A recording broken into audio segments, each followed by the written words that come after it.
Good afternoon, everyone, and welcome to the Buffalo Bill Center of the West. My name is Eric Rossborough. I am Associate Librarian and Senior Cataloger, and I'm mighty proud today to introduce my friends and colleagues, Matt Frost, Bob Richard, and Bob Coe. We're going to be talking today about the illustrious Coe family. So a couple of years ago, before interviewing Bob and his sister, I did a bunch of research about the Coes, and I did not know all that. And if you don't know it today, you're going to learn it. It's a fascinating story.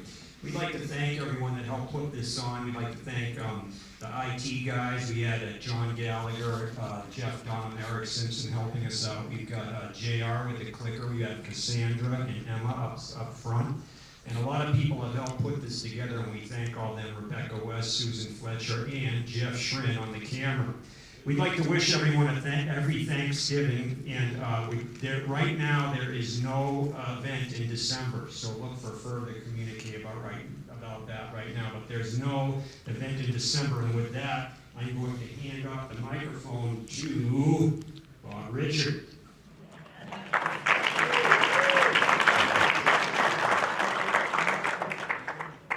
Thank you for being a part of this today. Bob Coe and I have been working on this with a lot of help for several months, and over a year. Try years. And he complains that he has to go up to Mahaska once in a while and make sure everything's going right. And the kids have got it handled, and the wife, and uh-oh, somebody's shaking her head. What's going on, Bob? Oh. It's not really a Coe too. Anyway, thank you. We're going to get started, and you may have a lot of questions, and we'll make time at the end for that. Let's get started, Mac. Okay, well, this picture WR. Get the mic up closer. Is it too close? Too far? Too far? Yeah. Too far? Just pull it up Okay. closer. Well, I can get it right here. Okay, well, WR, he was the figurehead of my family as I grew up. And when I was little, we'd always go to New York, and it was all about WR's legacy. Well, WR was an amazing man, which we've found out here. And to talk about those early family times, it'll come up here. But WR was one of those parts of your life that you always knew about, and I was told about. But my Uncle Bob used to say, "You don't know anything about the Coes."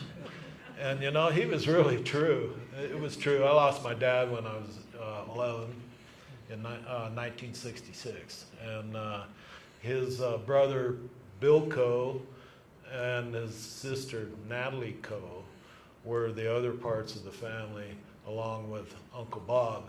So Uncle Bob was here in Cody and kept the legacy going with my dad here in Cody.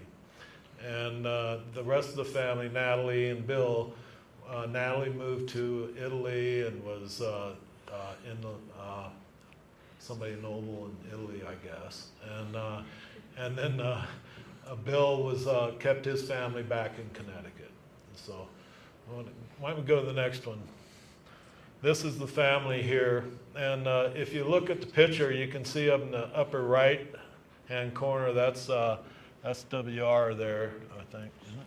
Yes. Yeah, WR. And then on the lower right, that's Bill. On the left would be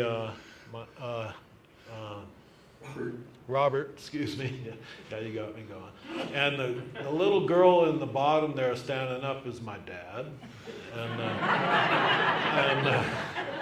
And then the baby is Natalie. And so in those days, it was common for families that had boys to dress up one of them as a little girl. And we had a portrait oil painting in the house there, which is now hanging at Planting Fields. But of this very picture minus Natalie. She hadn't been born yet. And everybody always said, well, where's Henry? Well, he's the one with the dress on. Okay, go ahead, man. we can't really talk about the Coes without talking about this next guy. Oh, yeah. Well, H.H. Rogers. And what is the story with H.H. Rogers? Well, H.H. was an incredible man. He was a partner with the Rockefellers, and the Rockefeller, he started in the oil business in Titusville. And his entry was a wagon with a tank on it. And he started hauling oil, enterprising guy, hard worker, and he started hauling oil from the oil fields to different venues around local there. And anyway, Rockefeller decided that he branched out, and eventually he had a little refinery and doing his own thing, and Rockefeller tried to buy him out, and he refused. And he refused about 10 times. And well, Rockefeller just rolled over everybody, but he never rolled over H.H. And same with the Flagler. Those three hung together, and they were Standard Oil. And it was as big as what you think. And we talked about the Virginian Railroad here in a minute. Why don't you go on, Mac? Okay, we might mention the fact that, W.R. Coe wound up marrying May Rogers. Right, and that's the connection with the W.R. is his second wife. First one died in childbirth, I believe. But anyway, the second wife was May Rogers Coe, daughter of H.H. Rogers. And so there was a direct connection. This is H.H. with somebody you might recognize, Mark Twain. Well, he bailed Mark Twain out, amongst other things, and they were fast and really good friends. And also there was Helen Keller, and he funded Helen Keller's medical treatments, H.H. did. And if you go back to Connecticut, there's this place called Fairhaven, Connecticut. And it's incredible what he did for the town of Fairhaven. They still have the original schools he built there with marble on the floors and intricate wood carving in the classrooms. Go ahead. So this is the Campfire Club, and if you look at your letter here, this is, it talks about W.R.'s coming to the Cody country. And he says, I first went to Cody in 1908 with my good friend A.A. Anderson. Well, A.A. was up at the Pallet Ranch, and he had sort of a shooting, hunting deal up there. And but anyway, he told A.A., W.R. did, he said, you know, I think I'd like to buy some land out there sometime. So A.A. contacted him back there, and he says, well, tomorrow night, or tonight, is a meeting of the Campfire Club. This is the Campfire Club picture. It still hangs in the old lodge at Pahaska. This one is dated 1911, I believe. And so this probably would have been 1910, the previous year's Campfire Club dinner that W.R. was there. Anyway, A.A. said, I'll seat you next to Buffalo Bill. And so Buffalo Bill and he were together there, and the next morning they met in the office there, and I think it's important, you'll see it in the letter here if you look, but it's important to know that W.R. realized the discussion with Buffalo Bill and A.A. Anderson that Buffalo Bill wanted to sell the ranch, but he needed the money now. And at least that's the way I have it figured. So anyway, he loaned the money to Buffalo Bill with the first option to buy the ranch. Never seen it. And so he loaned Buffalo Bill a large sum of money, which we don't know how much. And then subsequently came out in the year 1910, I believe, and toured the property. There's a story in the New York Times that I found way back at the beginning when I was in school in Laramie. That was quite a few years ago. But anyway, where W.R. was going west to see Buffalo Bill's ranches, and subsequently he bought the ranches. And we should mention the fact that Buffalo Bill is actually in this picture. Right. You want to He's way over here. Yeah, but this would be the next year's campfire club meeting, or 2 years later, the way we figured it. And it was a big deal in those days. And you can see, and just anybody and everybody that was anybody was there at the campfire club meeting. The Campfire Club was responsible for the magazine Field and Stream. So this is WR in front of the Chrysler Building in New York City. And WR was quite a man and demanded quite a presence. And you can really see it in the picture here. Always had a cigar. So one of the things that WR did was he wrote this book on the law of averages, general averages, which is actually the blueprint for the maritime industry still today in insurance purposes for the shipping industry. And he wrote this book, and I'm not sure on the date on it, but 1912. 1912. It was the go-to record for the insurance industry for a long time. Did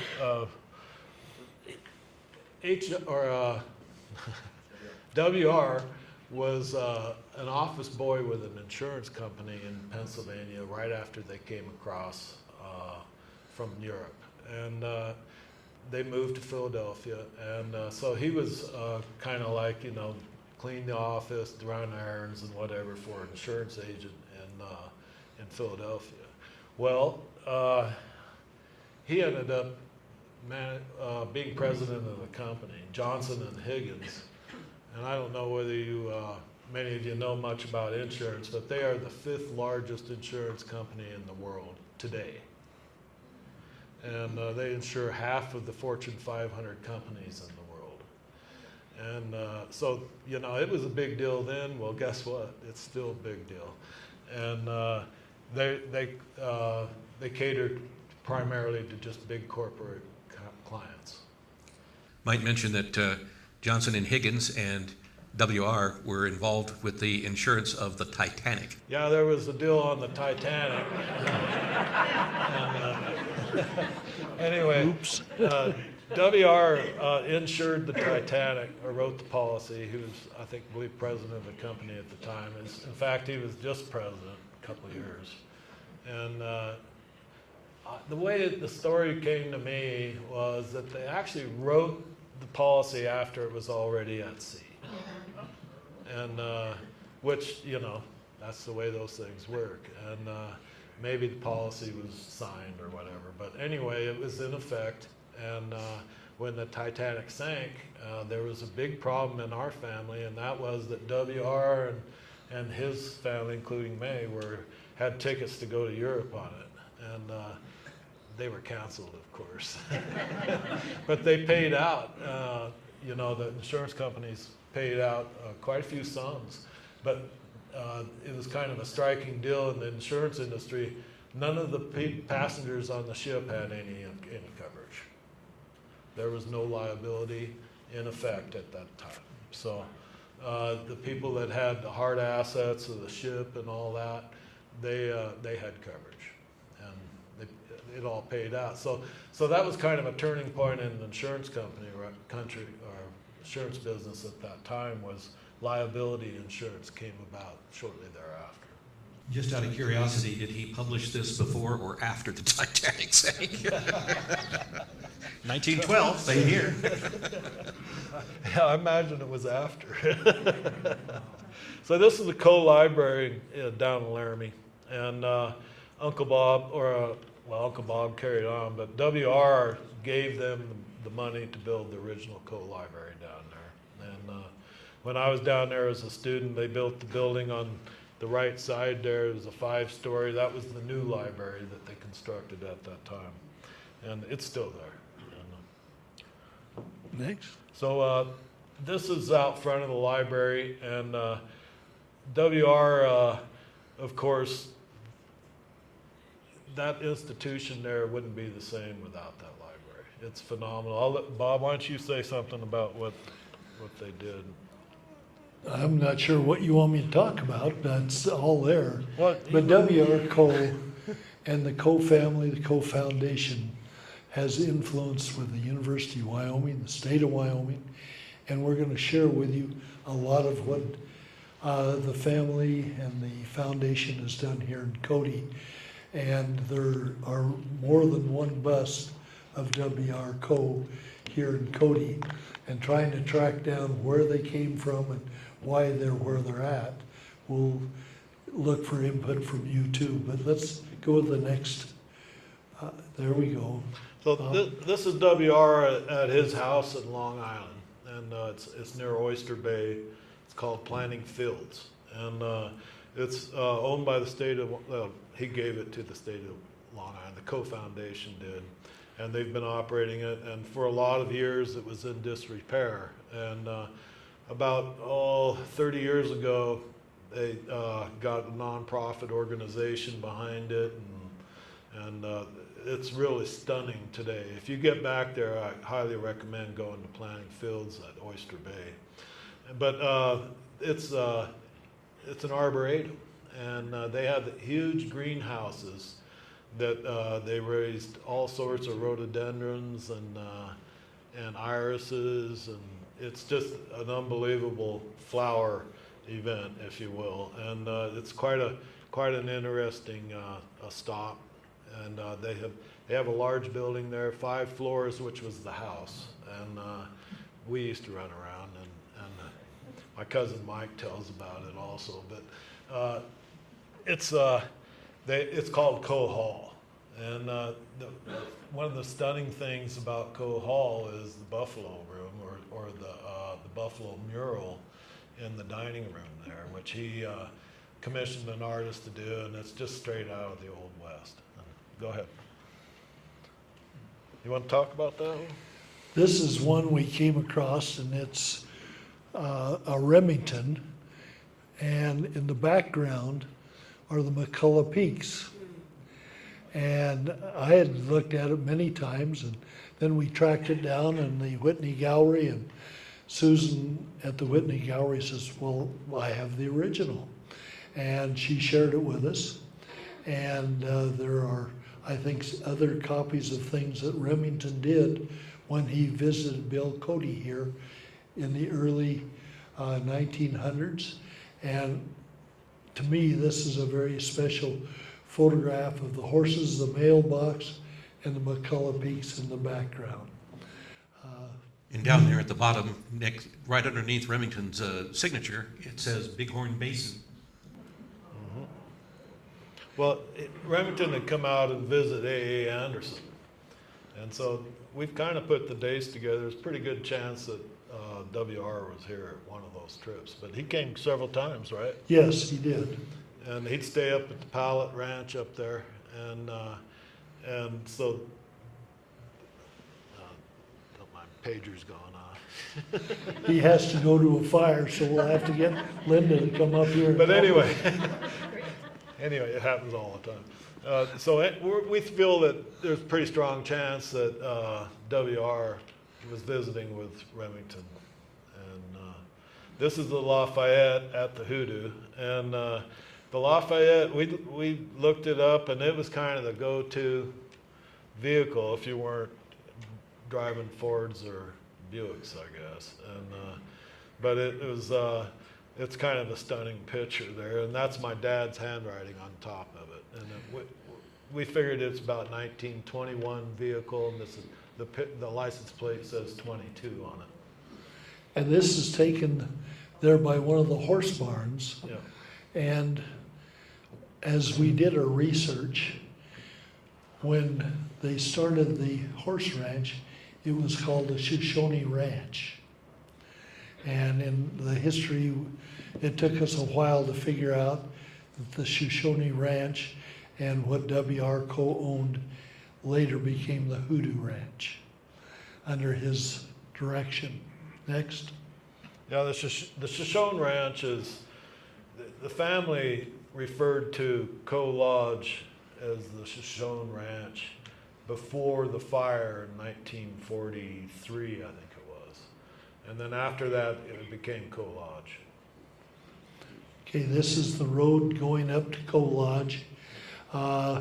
and a little bit of snow.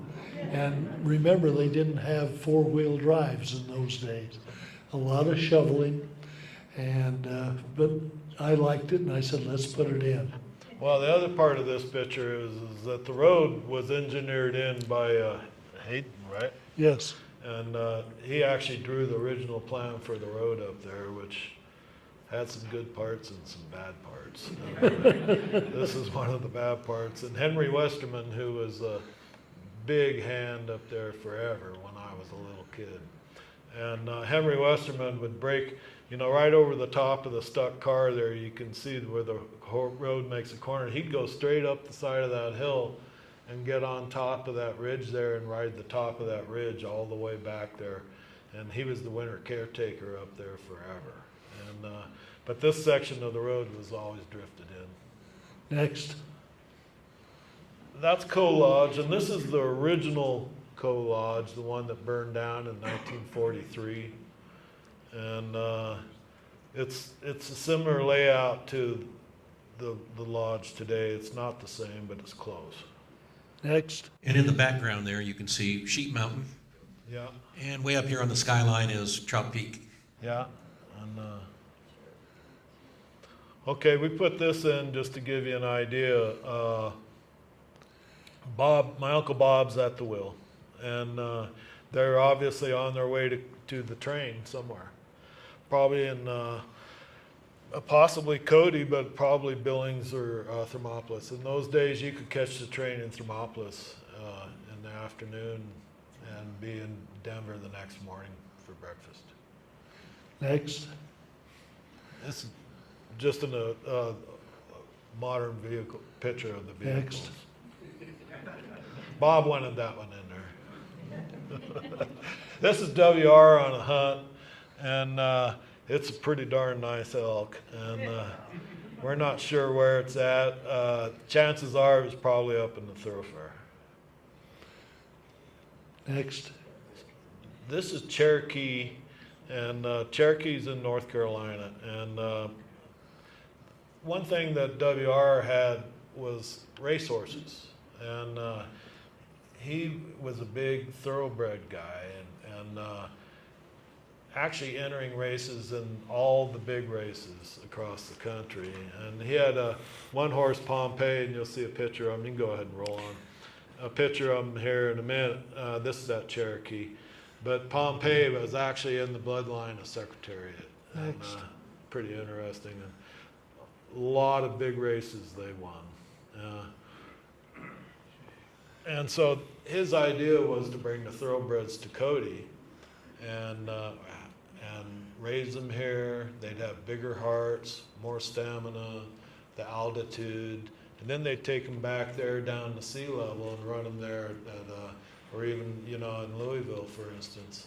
And there's a big difference. But the one fault in the plan that proved over years and years was that the railroad was so darn slow and unpredictable that they just couldn't get them back there efficiently for them. Next. They acclimated, huh? So when I was young, I'd have all these big silver cups, I guess, if you will, that were from all these horse races. And, you know, and I think they split them amongst the different families, so I'm sure that Bill's family got a bunch of them, and you know, and there was like 4 of them that we had in the house, and they were like this big. One of them was this big, and with you know, a big inscription on the front, such and such a race, and not sure where those went. Next. There's Pompeii, and that's the horse that was in the bloodline with Secretariat. And he's 4 generations back. Yeah. And Bob, we put this in there, and many of you remember Bear Creek Ranch over on the South Fork, Lower South Fork. There were some big stables, barns there, and that's where he, to my knowledge, that's where it was the only thing that was left when I was younger in the Cody country from the thoroughbred deal. And there's a few barns. This one is at the Hoodoo, right? Yes. And there's a few barns around. This one's been re-sided and whatever, but they all got the little cupola on top. And, okay. Next. Okay, so this is on the porch of the new lodge, Coe Lodge. And WR is on the left. My cousin Mike Coe, some of you know Mike, in the middle. And then Caroline is on the right. And Caroline Graham Coe.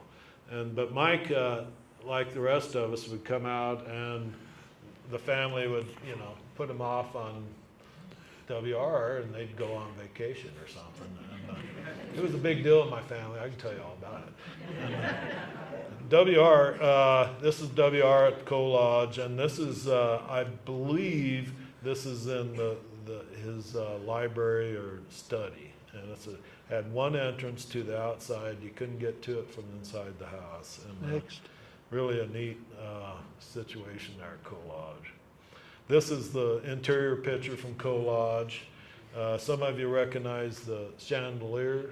The chandelier hangs in the bar at Pahaska, the Tiki Tavern. And then a lot of the furniture is still in the family there. All Molesworth. It's all the furniture is Molesworth in there. And Uncle Bob, he didn't like the red so much, And so one of the things he did over the years was he went in and changed all the reds to yellow tones and things. And then Angela and I still have most of the furniture. It was kind of interesting that, when Uncle Bob died, the contents of the house were left to us, Ann and Hank and Bob. And so when we went through and divided up everything, they were picking out,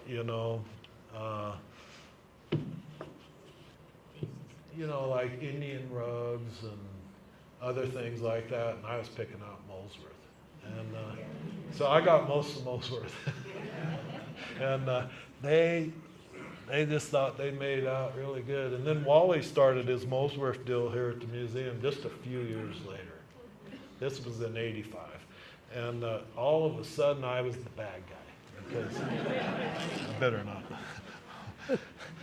So this is the dining room at Coe Lodge, and you can see the big Persian rug at the bottom.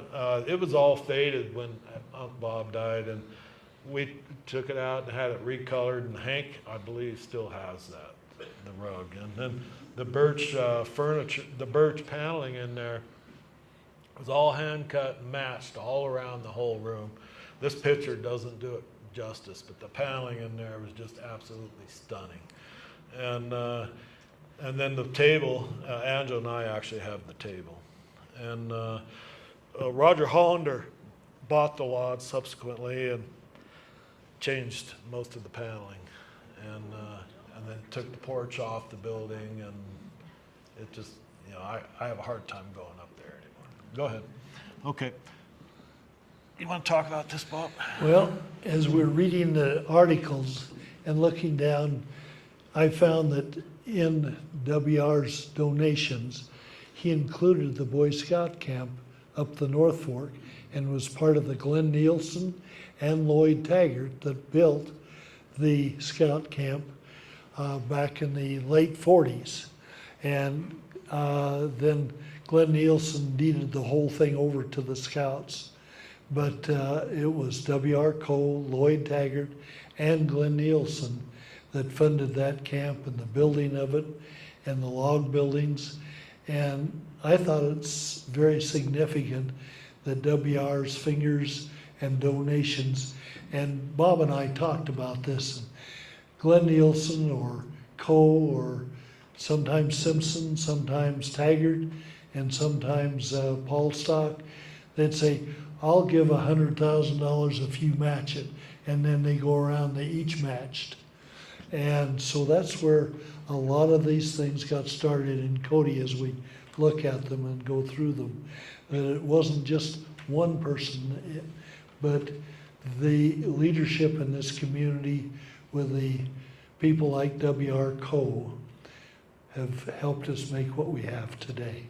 Next. So the Scout camp, most of you probably have never been up there, but there's a large central meeting facility there that 300 campers sit in there and have hot dogs and beans on a regular basis. And they actually have over 300 campers there at a time, many sessions during each summer. Here, W.R. Coe has donated his library to the University of Wyoming. And you can see the influence in the American Heritage Center today in their library and what they have available. And it's free to any of us to use. And it's quite an asset. Next. Well, this is the news article that he's referring to in the letter. And it's kind of interesting because my Uncle Chuck Shaw was editor of the newspaper. And my mother, who is Peg Shaw Coe, was W.R.'s daughter-in-law. And so he fires off this letter to him. He's somewhat irritated. But, you know, the greatest thing about this letter today is this is probably the best definitive historical thing we have about the relationship of Buffalo Bill and W.R. coming to Cody. And it's kind of interesting. And obviously, whoever threw the type that day, actually, I worked at the Enterprise, I can tell you. It was on the linotype, and they did the headlines on the linotype, and you know, it's all cast in lead, and then trimmed, and then proofed, and the whole process. Anyway, yeah, those kind of mistakes happen in the printing industry. Next. There's some more of. Next. So this is W.R. getting his honorary degree from the University of Wyoming, and we know it's Wyoming because Millward Simpson's there, and as Bob pointed out, he was president of the University of Wyoming University board. of Wyoming at the time, on the board. And this is inside planting fields, and it looks much as it does today. And they've actually restored it, and you can get, that building's incredible. If you ever get a chance to go see it, it's really spectacular. And so this is more pictures of the degree, and it's kind of interesting. A lot of the furniture and things that are in these pictures are still in the family. There's W.R., and he was quite an interesting man, and you'll see, well, we'll talk about that in a minute. This is outside, and Millward's on the right side there. Next. So this is the original Cody Hospital, I believe, right? It is, and this is, W.R. Coe funded this hospital. And put the top floor on it because when they ran out of room, Next. I believe. Yep. We want you to notice over there on the right side of the photograph, the flagpole. Now, how did that happen? It's not a win. Next. I never noticed that before. There it is with the third floor on it. And it was unbelievable. You know, he understood the need for Cody to have a decent hospital, and he just came through and finished the fundraising. They started a big fundraising drive and had a lot of the first, but they'd run short. And it was kind of a recurrent thing around Cody. You know, whenever they ran short, W.R. was there, and like this, he finished the job. Next. This is the Grigware room in the original hospital, and you can see the murals around the top there, and we're pretty sure that's a bust of W.R. there. Or, And again, Molesworth furniture. yes. This was the, as you say, the reading room, the waiting room, and it was right inside the front door. Yeah, it was really a shame when that went away. And these are interior photos from the hospital, and you can see everything is just state of the art. And hospital, I've actually got a collection of the original photos that were given to W.R., and these are all images from there. And I think the city or the Cody people put it together so that he would have something, you know. These are photographs by the Cody photographer Stan Kershaw. Are they? Yeah. We have a copy of this portfolio in the McCracken library, which I have scanned. Yeah, it's amazing, the pictures in there. There's actually patients on the operating table, you know.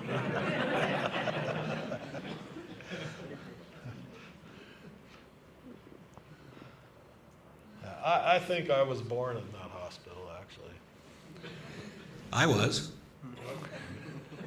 Youngsters, that's all there is to it. Where were you born, Bob?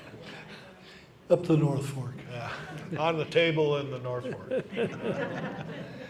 Anyway, I looked today and I don't see anything about Coe over at the hospital, and I think it's too bad, because the family gave so much to our community, and somehow it needs to be remembered. But go ahead, next. Well, the Coe Foundation is actually still in work in here, and they support a lot of really interesting endeavors over there. And if you want to get involved, they would be more than happy to have you help. So this brings us to the Virginian Railroad, and the Virginian Railroad was built by H.H., of course, and H.H. decided he wanted a railroad, and he was going to build it in Virginia.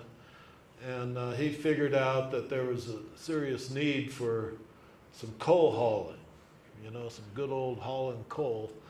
And so anyway, he built the railroad, and a lot of the big railroad tycoons were against it. The CB&Q, or Chesapeake and Ohio, and Northwestern were really against this deal because they thought it, you know. So they fought it tooth and nail. Well, didn't work. He had the money, he put $50 million in it, and they had a railroad. And that's about the way it went. And so then they were innovative in the whole industry after that, and kind of a big player in the big locomotives. One of their big go-to locomotives hauling coal was a 4666.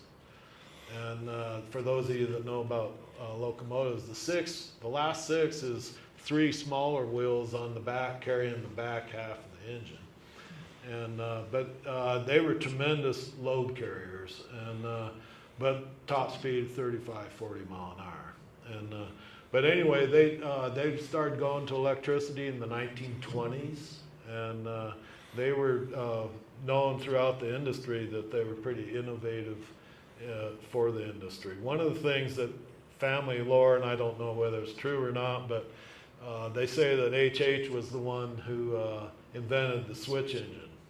And switch engine, of course, can push cars either directions. And in the steam era, you think back to the cow catchers and everything, it just wasn't really a deal. But I think that's probably true. And H.H., you know, as long as we're talking about H.H., he's the one who invented the pipeline. Kind of an important thing for the oil industry. These ran from they were developing coal fields in West Virginia and in the western part of Virginia, and then it snaked along a really nice gradual grade all the way to Norfolk, Virginia, where they had a coal port, and they supplied coal to the United States Navy, amongst other customers. And they hauled it with trains like this. Although, of course, this again is a modern diesel electric. Well, they always had the most modern equipment. They did. And one thing about, I put this picture in, and this is probably in Billings, Montana. It is. You can see the rims in the background there. The Burlington route, and I'm pretty sure that several of these people in the picture are probably presidents of the railroad. I'm not positive. But my dad was always really connected with trains, like you can imagine. And when I was growing up, we seldom would I fly anywhere. It was always train. And my mother, she'd fly. My dad wouldn't fly commercial. He hated it. But anyway, when Dad died in 1966, in his wallet we found an engineer's license for the Burlington Railroad. and we found a commercial pilot's license from the FAA. Thanks. So this is the W.R. Coe tugboat, and this is an artist drawing that I found somewhere, and you can see the Virginian Railroad on the smokestack, and the tugboat actually went into service. I'm not sure it looked quite like this, but this is after W.R. died. It's still in service, evidently. Yeah, and but this happened after W.R. died. It was a tribute. Next. There's a similar boat just like it. Next. Okay, well, W.R. on the left and E.V. Robertson in the middle, we're not sure on the right, but E.V. was pretty big around Cody and a big rancher and whatnot, and had kind of a nefarious deal going, but we won't go into that. He was also our U.S. Senator That's right. during World War II and afterwards. Next. I forgot to mention, E.V. was actually a cousin of W.R.'s. Yeah. And came back to run the ranch, and then eventually bought the ranch in about 1948. And following that, next picture, please. Well, we should mention that we're always saying W.R. Coe, William Robertson Coe, and E.V. Robertson. They, as you say, they were cousins. Yeah.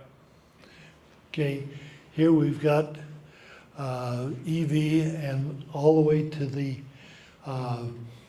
right side is Mabel, his wife, and above the cowboy hat that's off the man's head is Buchanan, who was living up the South Fork and was on our Park County Board of Board of County Commissioners. Commissioners, Buck Buchanan. You know, we're always looking for names. If you guys have any names, slip us some names here, and we'll attach them with the photographs, the originals. Next. E.V. Robertson on the left, and Neil Smith. Neil Smith, the governor, and I don't know the lady in between.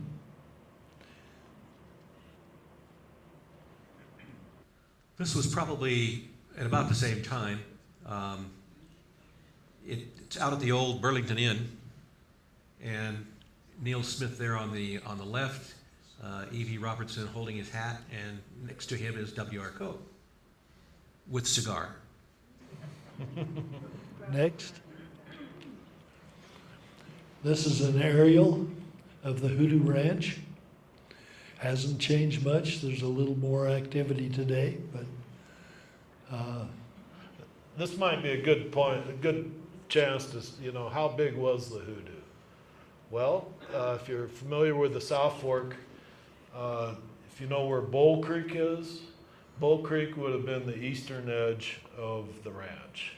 And then it basically ran all the way from the highway on the South Fork, around the corner, clear up to Foster Reservoir, and down to the hoodoo, encompassing the hoodoo. So it was kind of a large ranch. and also over to the Grable. Yeah, there was more. And the Pallet 1, Pallet 2, Pallet 3, Sleeper Ranch on the Grable.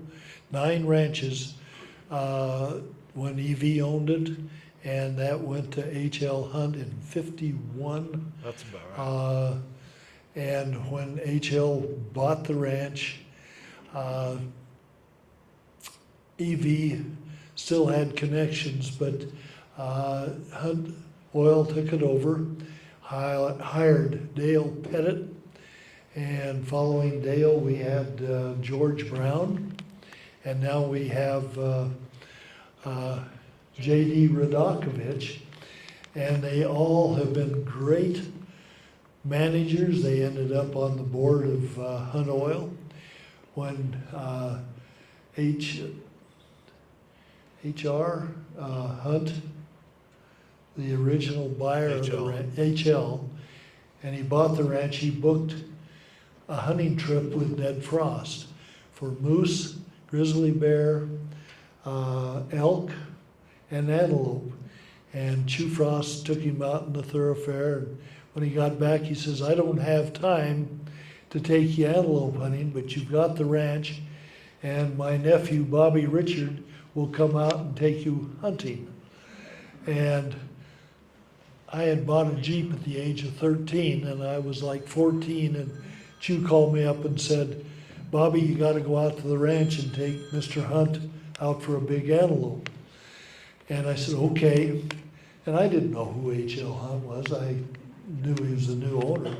And I pulled up in my Jeep and washed it off. It was clean. Pulled up in front of the house and got out, and he walked out there and he says, we're not going in that damn thing. Well, that crushed me. And he said to his manservant, go get the car out of the garage. And here comes this brand new looking Cadillac, automatic transmission. He says, put your stuff in there, we're going in this. I said, it's not gonna make it over. He said, yes, it'll go anywhere your Jeep will.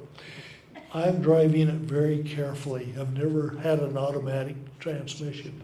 And we're slowly, and he stomped on my gas foot and said, drive this like you would your Jeep. And about half scared me, and I'm praying for any antelope to show up. We came over a ridge and got to where I knew there was some antelope, and I said, let's just walk up the top hill and see what we can see. And he brought his rifle, and I said, put a round in it because we're probably gonna get a shot. And we got about 150 yards away, and there were two large antelope, and he says, which one's the biggest? Hell, I couldn't tell. I says, the right one. What can you say? Bang, he shot offhand, down it went, broke its neck. And I said, well, let's go back and get the Jeep and I'll go take care of it. He says, no, drive this car over there. So I go over the rocks and bang, and we get up there, and I said, I don't want to throw this after I'd cleaned it. I don't want to clean this animal. And he says, don't worry about that. So I cleaned it, and we threw the bloody mess in the back of the car, got back to the ranch. He says, take that in the Gold Bar Dairy, tell them it's for me, have them keep it out, take it to Will Richard, and then bring the car back. Well, I stopped and washed the back of the car out and cleaned it up, got back out there. He gave me a big tip, and he says to the manservant, take that car to Billings and get me another one tomorrow. I mean, it was a real eye-opener. And this summer, I took people out to the ranch that are descendants of E.V. Robertson. And as we were driving around the ranch on the Hoodoo, every oil field, one of the descendants said, well, we get a check every month from the oil field. That company, all these checks. And I says, well, when E.V. sold it, he kept some of the oil royalties, and the ranch is full of it. I got really long. Okay, that's enough hunting. Next. EV is, it was close family, but, and the Robertson name, my brother's name is Henry Huddleston Rogers Coe. And Robertson is the name that was always incorporated into our family as friends and close about him. This photograph is of a book that W.R. gave to every Boy Scout in Cody, Wyoming, back in the 50s. I still have my copy. And I'm not sure I read it at the time, but I have since. Next. Okay, this is Uncle Bob. And Uncle Bob I'm his namesake. And he was very instrumental in my life. And he had quite a background in the diplomatic service, starting in the mid-20s, I think, 29, had an incredible service. During the war, he was in London, stationed in London in the diplomatic corps, and told a lot of stories in the family about, the rationing and the whole situation when bombing was going on. He was stationed in London from 1941, I think, to 1944. And then there's quite a few other places. You remember the list, don't you, Bob, where he served? Oh, yeah, I did about 8 or 9 of them. Denmark, Netherlands, England, Portugal, Portugal. Brazil. Yeah. And so anyway, when I was young, Uncle Bob was, he was, entertaining diplomats at Coe Lodge on a regular basis. And we'd have a real fancy dinner. And then he'd invite Cody people up. And so he'd mix a diplomatic corps people that he'd met across the world with the Cody folks. And so it's a large table, and it seated about 11 or 12 people. So he'd have these dinner parties up there, and fabulous food, 5-course meals, finger dipping, the whole thing. But anyway, so he'd invite Cody people up for color. Particularly some notorious Cody people that he'd sprinkle in amongst the other Cody people, and so that they'd have a vibrant conversation. That's politically correct. I remember, personally remember seeing Alice Hammond there one time. But, and those of you that know Cody history would know that was, she wasn't invited to spend the night, and not many Cody people were. They'd come up for dinner, and then by 9:30, 10 o'clock, they'd be on their way to town. So dinner hour would be about 6:30, and we'd have this fabulous spread with fresh trout from the lake down there. And then afterwards, Uncle Bob would have a movie. And, it can be a movie like The King and I, and these fabulous cinema productions. And he'd have the film flown in from someplace in these tin boxes. And it'd be like 4 16mm reels this big around, and we'd watch the whole movie after dinner, and with sound and the whole thing. It was just really cool. Bob, talk about the flowers that were raised here in town. Well, there was a lot of flowers, gladiolas particularly, and were raised over, where the Dutton Ranch is, out on, or farm on the East corner. Sage Creek. East Sage Creek there. There was a place there that I can remember going as a kid, and they had like 5 to 10 acres of gladiolas. And so you could go out there and buy cut flowers and for the centerpieces. And of course it was a regular deal up there. Cut flowers was a big deal in the Coe family because of planting fields. We're going to have to keep moving along. Yeah. A few less hunting stories that helped that. So Uncle Bob's on the right, and my mother on the left, and this is at the dedication of the Remington Studio Collection. Upstairs. The Coe Foundation donated and facilitated the reinstallation here, and I think that's Muffy Moore maybe in the middle. Yeah, it is. And she's a Rockefeller, I believe. There's Uncle Bob. I think that was probably in Dad's boat out on Yellowstone Lake, probably in the early 20s, late 20s maybe. This is a trip over to Jackson, and this is my Aunt Natalie on the left and my Uncle Bob on the right. Dad's taking the picture, and this is one of his photos. If you look at the car and you see the boot, it's got an extra boot. And so the first thing Dad would do when he got a car was take it to the welding shop and have him put this thing on the back. It was a cooler. And yeah, cooler. Probably filled with 4 Roses and Coke. Next. Okay, this is up at Coe Lodge, and these are the 3 boys. On the left is, let's see, I think that's Bill on the left, Dad in the middle, and Bob on the right. Actually, I think I got Bob and Bill swapped. But and then if you look in the window up there, you can see the governess looking on.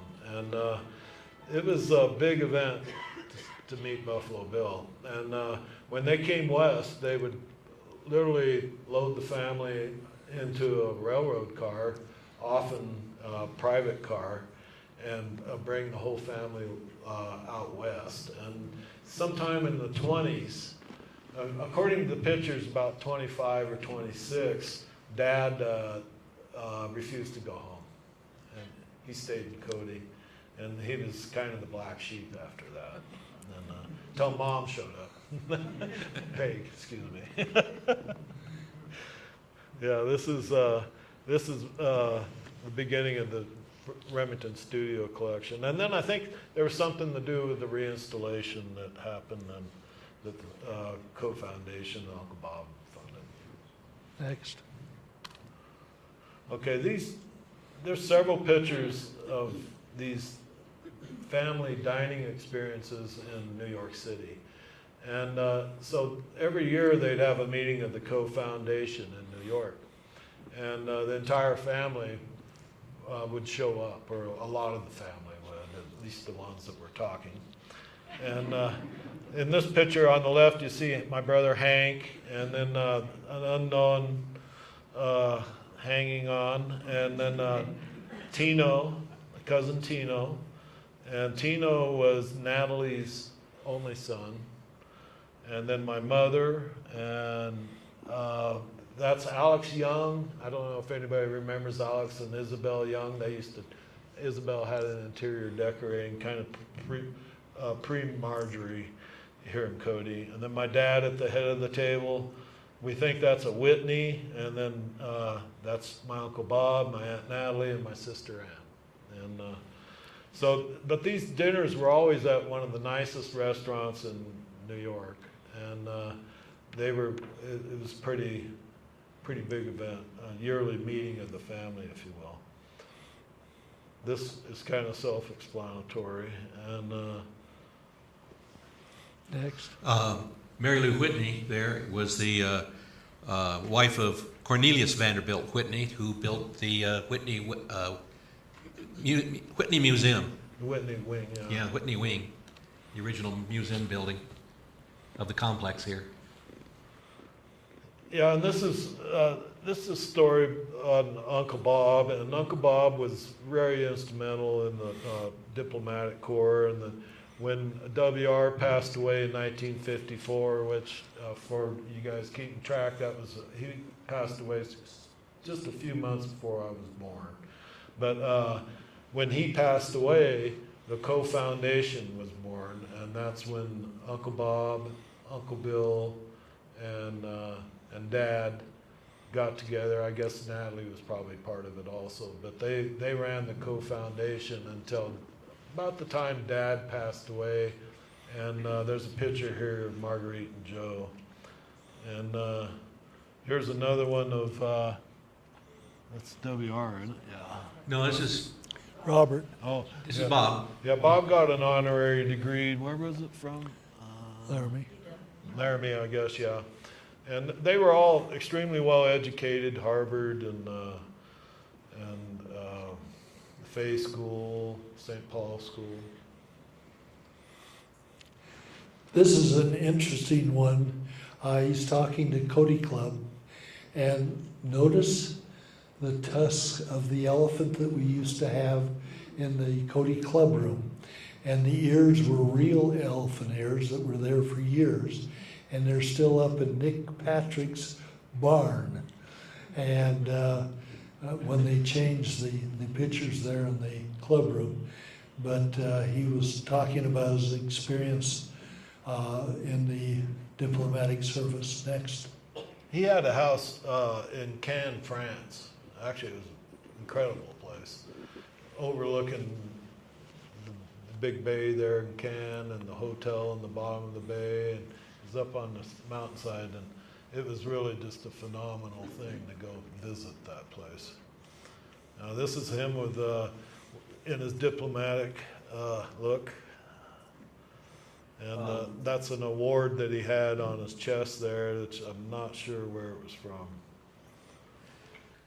He was in the diplomatic corps up until 1952 when he retired. That's And then right, yeah. President Eisenhower recalled him in 1953 to be the ambassador to Denmark, which he was there until 1959, I think. Mm-hmm. So, yeah, he was quite the diplomat. Well, and then he was an artist in his own right, and Next. did a lot of oil painting. We have a picture of that. Yeah. This is Coe Lodge, right after it was reconstructed about probably 1944 to 1954, somewhere in that range. There it is. This is Irma Lake, and then Coe Lodge up above. And then I told you, Bob, that we always used to ride up to the deer's ears. Well, those aren't the deer's ears. We called them the pig's ears. But the deer's ears are kind of right on the right side there in the skyline below the far mountains there. And but we used to, riding was one of those things at Coe Lodge that everybody had to do. And we'll get onto that later. Here's Uncle Bob with his oil painting, and I believe they're on their way to or at Phoenix, and he's putting together one of his paintings. And then he actually had a show here, and there's some striking, amazing pictures. He was actually pretty good. We have the picture in the middle there. So this is riding at Coe Lodge, and if you look at the picture here, Uncle Bob's on the right. My mother, and not many people have seen my mother on a horse. I never have. Well, maybe I did when I was really little. But anyway, and then the left, far left is my brother Hank, and the one next to him is my cousin Mike Coe. And Mike was an archaeologist professor at Yale, and was the foremost authority on the Mayan language pretty much all time. And he's the one that deciphered most of the Mayan code. There's Uncle Bob at his place in Hobe Sound in Florida. And this is a dinner party that they were having up there, and you can see Cosmo, and Cosmo's the tall one in the middle. He was really a nice guy. That's about all I remember about him. And but they're from the diplomatic corps, and they were part of that entourage that came out. And then Millward's on the left there.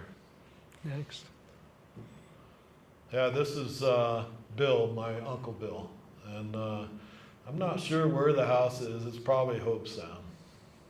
Next. Okay, this is one of those dinner parties, and you can see Uncle Bob on the left. I believe that's my mother, Uncle Chuck, who's the one that screwed up the headline, and I'm not sure who the rest of them are. Dad's second from the right. Next.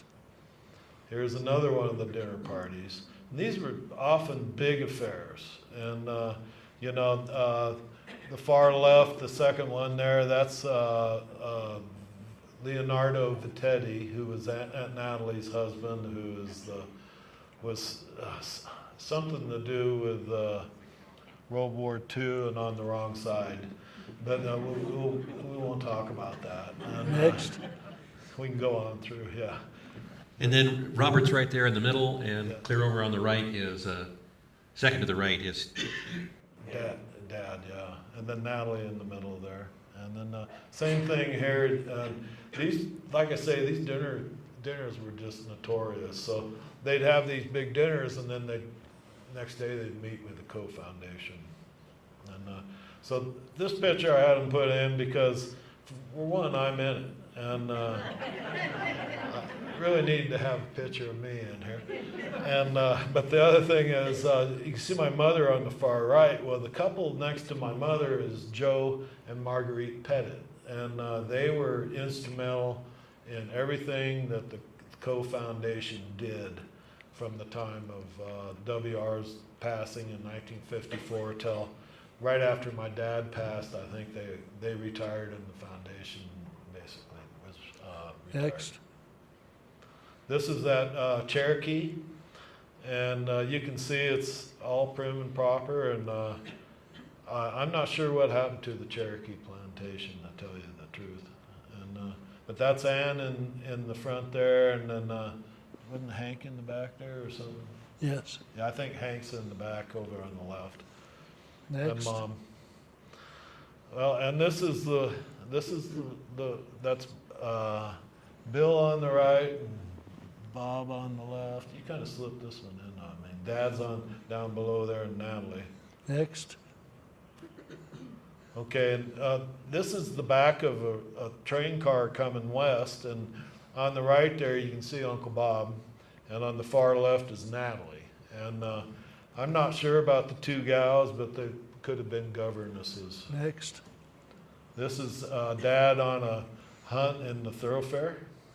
Next. 20s. Notice the big C on his chaps down there? And this is Dad packing up to go somewhere. It looks like maybe to the thoroughfare. Shorty Kelly was the guide, I believe, and Next. big with the ranch. I'll let you tell this one. Well, Henry is behind the steering wheel, and who's that guy in the white shirt? Anybody recognize that? Come on. Somebody knows. Close look. Who is it? He's a movie actor. Played in High Noon. Gary Cooper. Good. Thank you. But that's in front of the Yerma. Isn't that a neat photograph? We were tickled to death to find that special. Many of you have seen that car in the parades, and Pete Lovelace used to drive it in the parades, as I recall. Same car. Next. And Bob brought this in to me to a fairly large photograph, and he brought it in, had me scan it, and I just thought I'd slip it in here at the tag end of it, because I'm fairly sure, even though we can't see his face, that the guy over here on the left in the big 30-gallon hat is Charles Belden, who would have known Gary Cooper fairly well. Next. Oh, Where did that come from? Huh? We wanted to recognize Robin because she's been very helpful in our endeavors here.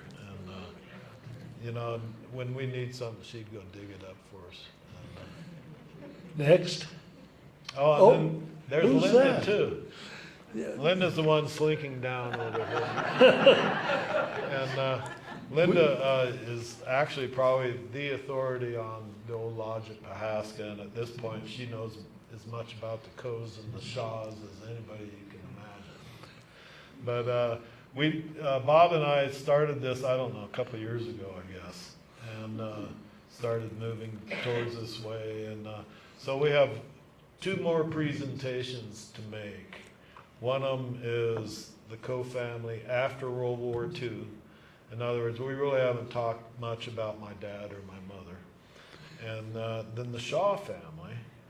And the Shaw family came to Cody actually way back at the beginning.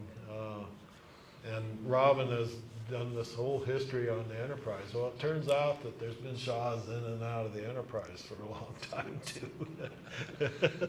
We have run over time. We will stay for questions, and those of you that might have questions.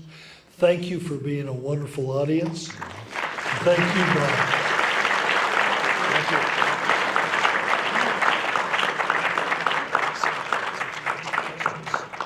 Do we have any questions? Yes. Was the mural that was in the waiting room at the hospital preserved, and is anything? No, it was not. Was the mural in the waiting room at the hospital No, preserved? all of that was torn down.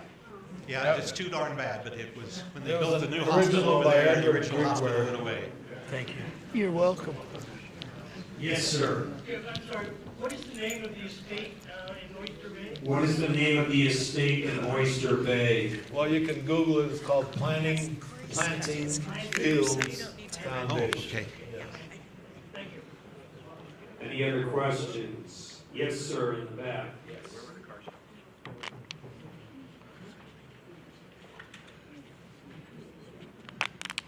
What's the origin of the Coe family in Europe? Well, that's an interesting question. There was some, before WR came across, he was linked in, his family was linked into the steel industry, and we aren't sure about that. But the family always talked about how the Coes were servants in the household. In England, there's actually a church in England where there's 5 Robert Coes buried. And so the Robert Coe thing has been around for a long, long, long time. And my son Rob is here, and then I, of course, am my Uncle Bob's namesake from the original Robert Coe's. Yeah, I was wondering, in your research, if you uncovered anything about WR's relationship to Buffalo Bill. Obviously, you bought the ranch from Buffalo Bill, but like, were they friends? Did they go on any adventures together? Just curious if you got anything. You know, I don't think there's been anything other than news articles like the one I found that he was going west with Buffalo Bill to see the ranches. And I know he did some hunting out here, and there was, you know, up there at Coe Lodge, the Cody cabin is still there. And the Cody cabin was there when WR bought the place. And it had been kind of a go-to place. There's a lot of stories in the Cody archives about, you know, going up there and having hunting parties and weekends up there at the Cody cabin. Well, it was still there. And there's actually a photograph that I have of my grandmother Shaw with the Shaw family on the porch of the Cody cabin. How that came about, I'm not sure. And but that was obviously after WR. So WR bought Coe Lodge in 1910, or bought the property, and then immediately constructed the cottage up there. The cottage is still there. And they lived in the cottage for like 3 years until the house was constructed. At the same time, they built servants' quarters, and they had this huge building in my memory. You know, it must have housed like 15 or 20 people. It was huge, and it was like 2 stories, and it was dormitories for the servants. And it had been discarded and hadn't been used probably since WR's time.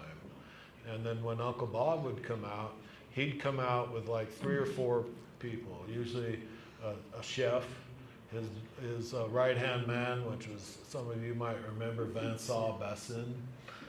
He was from Lausanne in Switzerland.